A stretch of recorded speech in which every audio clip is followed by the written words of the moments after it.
เห็นบ่าวสำหน่วยตาสมตาหวานใส่โอ้ยแต่ว่าเรามีเงินเด้ยายคนนี้เรามีเงินสิเอิ้นยายได้บ่โอ้แต่ว่าเราก็อายุ60นิดๆแล้วเด้60นิดๆแต่ว่าเราอะคือแบบว่าง่ายๆว่าทรัพย์สินเราหลายทรัพย์สินเราหลายแบบเงินทองเราบ่อึดบ่อยากเออพื้นเพเราแบบว่าคือเราเป็นคนมีมาตั้งแต่เริ่มเนาะบาดนี้ผัวก็บ่มีลูกก็ใหญ่แล้ว เขาก็มีงานมีการมีอาชีพเฮ็ดเป็นที่แน่นอนเบิดลูกบ่ได้ลำบากจักคนคนที่มีอยู่แล้วมันก็ยิ่งเสริมบารมีมันก็ยิ่งมีไปหน้ามื้อเจ้าเข้าใจบ่บ้านนี้เราก็มักเล็กน้อยมักผู้บ่าวสำน้อยแหล้วเห็นลูกไผเห็นหนุ่มถูกตาถูกใจเลาก็ตาสมตาหวานเฟี้ยเข้าใส่บ้านนี้สิเฮ็ดจั่งใดล่ะเนาะในเมื่อเจ้าชอบแบบนี้แม่นบ่มันก็บ่อึดคนที่มักสบายมีเงินใช้บ่ต้องทำงานเว้าง่ายๆว่ามีเอื้อยเลี้ยงมีคนเปย์เว้าง่ายซะบ้านนี้ก็ไปเจอหนุ่มคนหนึ่งเนาะเป็นบ่แม่นคนว่าพื้นที่หรือว่าบ้านเดียวกันนี่เพิ่นสิมานำวัยรุ่นในบ้านก็สิมาเล่นมาหยังในบ้านหมู่ซื่อๆนี่ล่ะก็บังเอิญมาเจอกับป้าคนนี้บ้านนี้เลาก็ไปตีสนิทกับเขาไปตีสนิทกับเขาคือคนมันมักแบบนี้แม่นบ่ทุกคนมันมักแบบนี้คนที่ชอบความสบายเออแต่ก็มีสิ่งแลกสิ่งเปลี่ยนก็แม่นอยู่แต่ว่าก็สร้างมันเขาบ่ได้สนได้แคร์จังซี้นะคะบ้านนี้ก็พูดคุยสนิทชิดเชื้อกันอย่างเร็วกับป้าคนเนี้ยคือเว้าง่ายๆว่าจุดประสงค์มันตรงกันจังซี้นะเออตรงกันแนวใดคือหนึ่งป้าก็มักวัยรุ่นหนุ่มๆบัดนี้หนุ่มนี่ก็มักคนเปย์มักคนเปย์มักคนเลี้ยงไผให้ข้อยก็เอาจังซี้นะ ก็เลยลงตัวระหว่างคนสองคนบัดนี้ปัญหาคือบ่รู้จักเอ่อที่มาที่ไปเขาเดะก็ถามว่าเป็นคนไสมาแต่ไสจั่งซี้เขาก็เว้าแบบเผินๆเนาะว่าเป็นคนตรงนั้นตรงที่นั่นที่นี่ข้อยมาเล่นมาหยังจั่งซี้นะแต่ว่าผู้เพิ่นมักเนี่ยเพิ่นก็บ่ได้สนดอกพื้นเพว่าสิมาแต่ไสเป็นคนแบบใดนิสัยใจคอจั่งใดบ่สนใจก็สนิทกันอย่างรวดเร็ว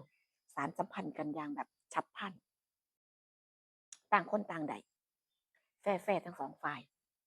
อาบาดนี้พ่อได้สานสัมพันธ์กันหนุ่มนี่ก็ไปอยู่บ้านเด้ก็ไปอยู่บ้านฝ่ายหญิงอยู่บ้านที่ป้าคนเนี้ยเออเลาก็เปย์เนาะเลาก็เปย์ไปมาอยู่อาทิตย์หนึ่ง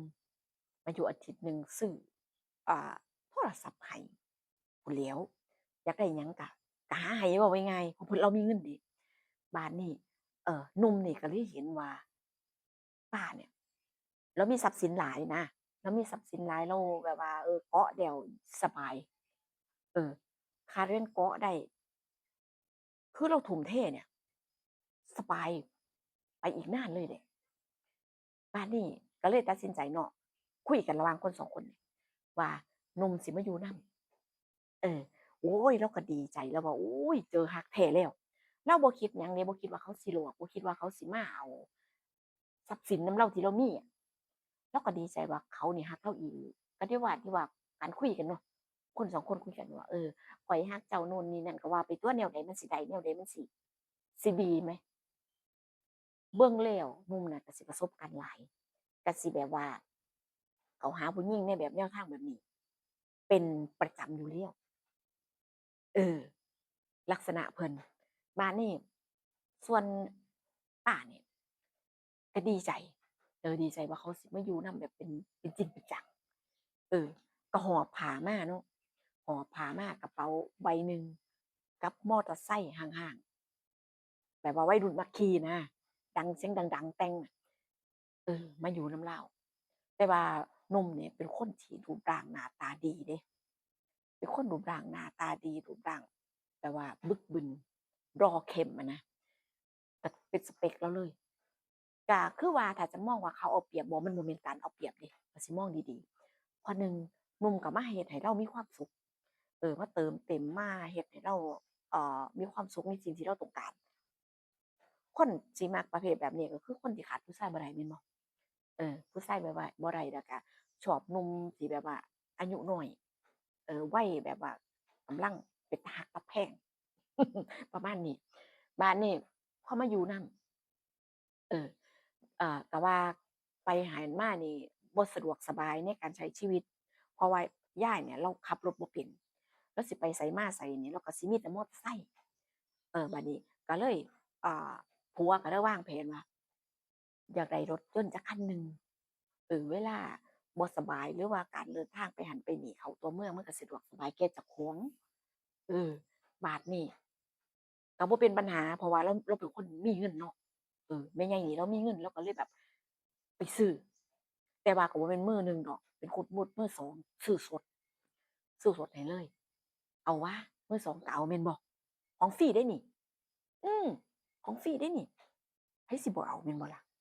มื้อหนึ่งมันสูงเกินไปก็เลยเอามื้อสองเอามาใส่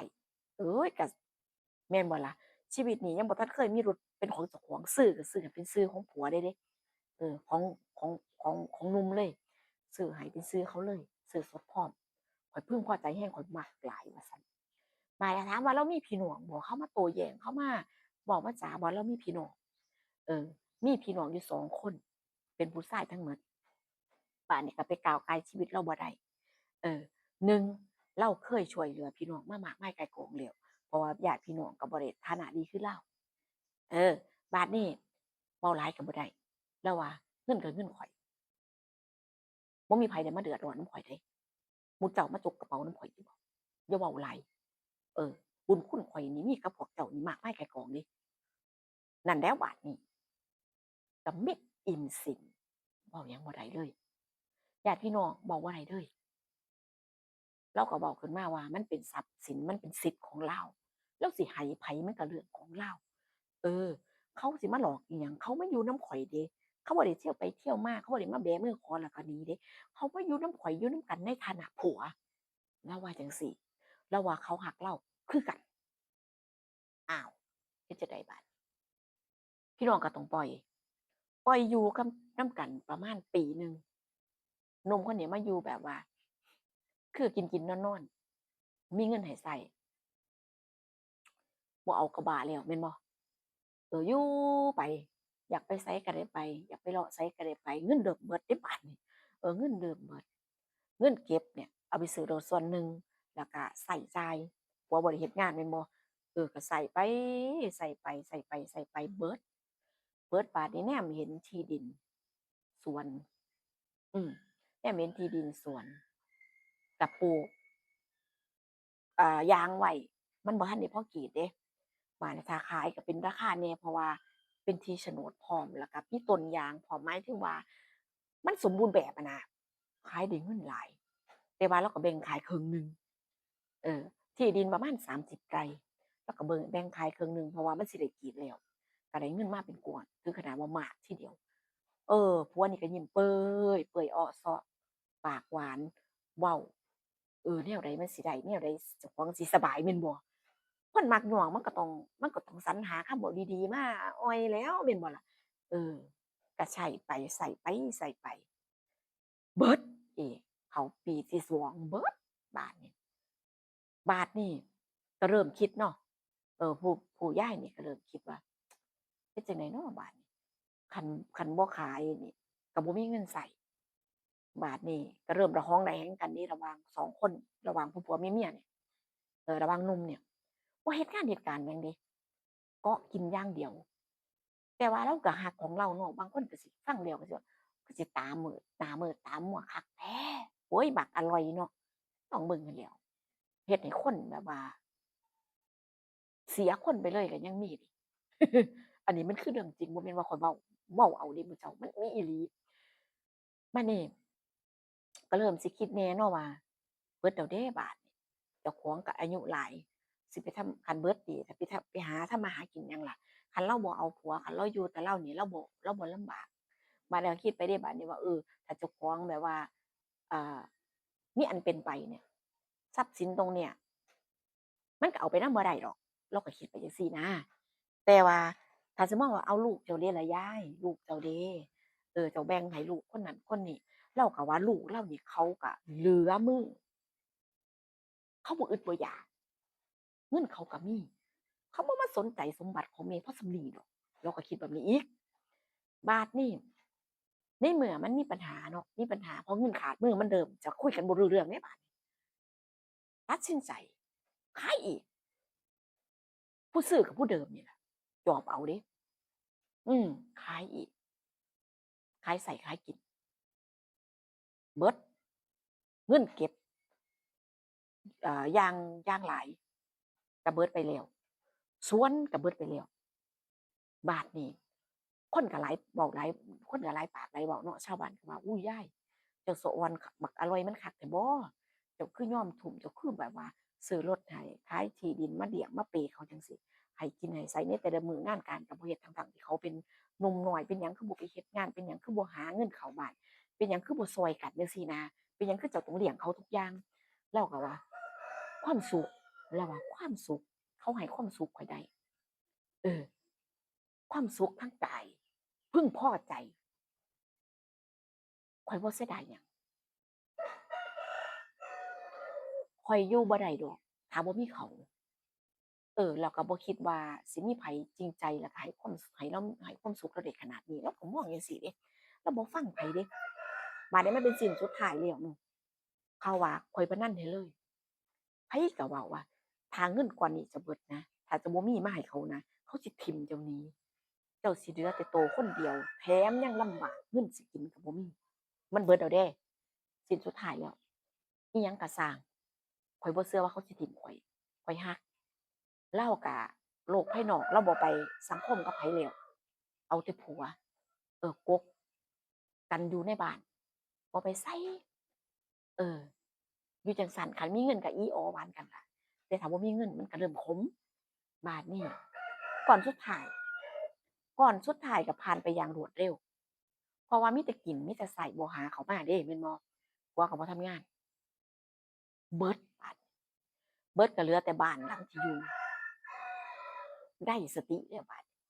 คิดได้ พอเบิดกันจริงๆผัวนี่ก็เริ่มออกจากบ้านหาเหยื่อใหม่หาคนใหม่ก็บอกง่ายๆว่าหาหมองเกาะใหม่บ้านนี้ไปบ้านนี้พับพอดีเด้มีรถอ่ากระบะขับพร้อมบ่แม่นว่ารถมอเตอร์ไซค์ห่างๆคือแต่ก่อนสิมาหาเพิ่นเดะบ้านนี้ก็เริ่มออกจากบ้านไปเริ่มคุยเริ่มคบกับผู้หญิงคนใหม่เริ่มตาสว่างผู้เป็นเมียนี่ก็ตาสว่างโอ๊ยไกลกะคันเนาะเฮ้ย ก็สิมีเสียงรบกวนเข้ามาอยู่เดะเพราะว่าไมค์ก็แยกเสียงให้ได้บ่ดีเท่าที่ควรพี่น้องเอ้ยเออบ้านนี้ก็เริ่มรู้เริ่มเห็นเดะว่าผู้ชายคนเนี้ยบ่ได้รักเจ้าของจริงๆบ่ได้ทุ่มเทบ่ได้คิดว่าหยุดกับสิมาอยู่กับเจ้าของเต็มร้อยเพราะว่าเงินเบิดเขาเริ่มไปขอเงินเติมน้ำมันบ่ได้ผิดกันอ้าวมีปัญหาบาดนี้หนุ่มเนี่ยก็มีที่พึ่งมีที่อยู่ใหม่ ผิดกันแค่เล็กๆน้อยๆคือขอเงินเติมน้ำมันสิไปหาผู้หญิงคนใหม่นี่ขอบ่ได้ผิดกันแถมยังลงไม้ลงมือกับเพิ่นพร้อมเดะลงไม้ลงมือกับยายพร้อมหน้าปูดหน้าบวมตาสว่างตอนที่หมดตัวยังดีที่ยังว่าเดือบ้านอยู่ยังดีที่ว่ามันออกลายก่อนป่านนี้ผัวก็ได้กระเป๋าขึ้นรถไปวันนั้นเลยบ่กลับมาหาป้าอีกเด็ดขาดเพราะเจ้าเบิดแล้ว ป่านนี้ญาติพี่น้องเห็นเนาะเห็นว่าเขาถิ้มแล้วจังซี้ก็มาหามาปลอบใจว่าถือว่าฟาดเคราะห์ไปถือว่าข่าวซวยมันไปได้ก็ให้มันไปซะ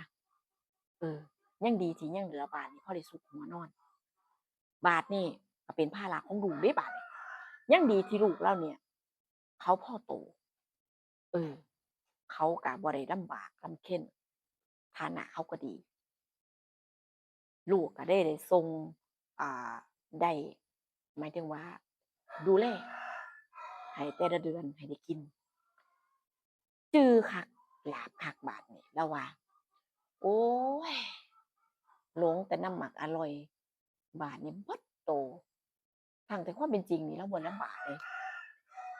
แม่นว่าลูกบ่ส่งแม่นว่าลูกบ่ดูแลเราก็บ่อึดเงินใส่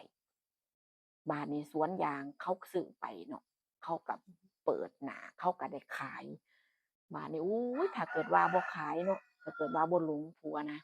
ถ้าเกิดว่าบ่ขายบ่เปลี่ยนมือเจ้าของเนี่ยเจ้าของนี่นอนกินแบบสบายๆบ่ต้องไปเฮ็ดดอกให้คนมากรีดก็สบายแล้วนี่แหละเพิ่นว่าสิได้เป็นพญาราชาแล้วก็เป็นแบบว่ามีแนวมาบังเบียดเพิ่นว่าสิได้เป็นพญากปวดท้องขี่แต่ความจริงเราก็บ่ได้ลำบากเดะชีวิตเราก็บ่ได้ลำบากมาตั้งแต่เริ่มได้ผัวดีได้ผัวรวยเขาก็ถิ้มสมบัติไว้ให้ลูกเต้าก็เป็นจั่งดีเรียนจบสูงเบิดซุคนญ้อนว่าแม่เนี่ยมีทรัพย์ได้ส่งได้อ่าซัปพอร์ตให้เพิ่นมีอนาคตที่ดีแล้วบาดนี้เขาก็ร่ำรวยมีลูกมีผัวมีฐานะเอ่อเพิ่มพูนขึ้นไปอีกแต่ว่าเรามาถูกมาจมน้ำหมักผู้บ่าวซะหน่อยโอ๊ยเบิดโตคันลูกบ่ส่งบ่ยืนก็คือบ่มีทางสิกินบ่มีเงินสิใช้แต่ยังดีที่ยังมีบ้านเดะนี่แหล้วพี่น้องเอ่ยชีวิตคนเรามันก็คือว่านั่นล่ะแต่ว่าบางคนก็มีผัวส่ำน้อยแต่ว่าเพิ่นก็มาเฮ็ดมาสร้างมาช่วยกันทำมาหากินก็หลายอยู่เดะพี่น้องข้อยบ่ได้เหมารวมเดะอันนี้คือข้อยเหมารวมเฉพาะข้อยก็เว้าเฉพาะเรื่องนี้สำหรับบุคคลคนนี้เท่านั้นบ่ได้เหมาว่าผู้ชายมันซั่วเบิดมาหลอกมาตั๋วเอาซื่อๆบ่แม่นเดะพี่น้องอย่าเข้าใจผิดเดะเออให้ฟังให้จบก่อนเด้อในแต่ละเรื่องละราวอะจังตัดสินว่าอันใดควรบ่ควรอันใดดีบ่ดีอันนี้มันก็สิโทษแต่ว่าเขาฝ่ายเดียวบ่ได้ถ้าเกิดว่าเจ้าของบ่มักบ่ใฝ่บ่หาบ่เรียกร้องก็สิบ่มีคนมาหลอกเดะอันนี้มันก็ต้องโทษเจ้าของนำแม่นบ่หมู่เจ้าว่าเรื่องราวนี้ก็จบประมาณนี้เด้อเออชีวิตบั้นปลายชีวิตถ้าบ่มีลูกนี่แย่เลยบ่ฮู้ว่าชีวิตสิเป็นจั่งใดเนาะแต่ว่าโชคดีเราก็ยังมีลูกค้ำจุนอยู่นี่ล่ะพี่น้องความรักบางครั้งบางทีมันก็บ่ได้ดีบ่ได้สวยหรูเสมอไปฝ่ายหนึ่งก็มีจุดประสงค์มีจุดมุ่งหมายมีเขาหวังว่าสิได้เนาะเขาก็เข้ามาถ้าเกิดว่าลำพังว่าโอ๊ยหาเช้ากินค่ำเฒ่าก็เฒ่าแล้วเขาบ่เอาดอกเขาเจ้าว่าบ่อีหลีบ่เอาเดะสิเอามาเป็นภาระเฮ็ดหยังแม่นบ่ถ้าเอามาเจ้าต้องหาเลี้ยงเดะถ้าเขาบ่มีเงินเจ้าต้องหาเลี้ยงเขาเดะเจ้าต้องหาให้เลากินเดะเออนั่นล่ะมันคนเราก็คิดบ่คือกันเนาะเรื่องราวนี้ก็ได้จบลงแล้วพี่น้องจ๋าเว้าไปมันสิยาวอาก็มาเล่าให้กันฟังเรื่องอ่าป้ามักบ่าวซ้ำน้อยก็จบแบบจุดจบก็บ่ค่อยสวยบ่ค่อยดีเท่าใดตามที่ว่าเว้าให้ฟังนี่ล่ะเจอกันคลิปหน้าพี่น้องจ๋าดูว่าพูดสิมีเรื่องราวหยังมาเว้าให้ฟังอีกส่วนคลิปนี้ไปแล้วนะคะสวัสดีค่ะ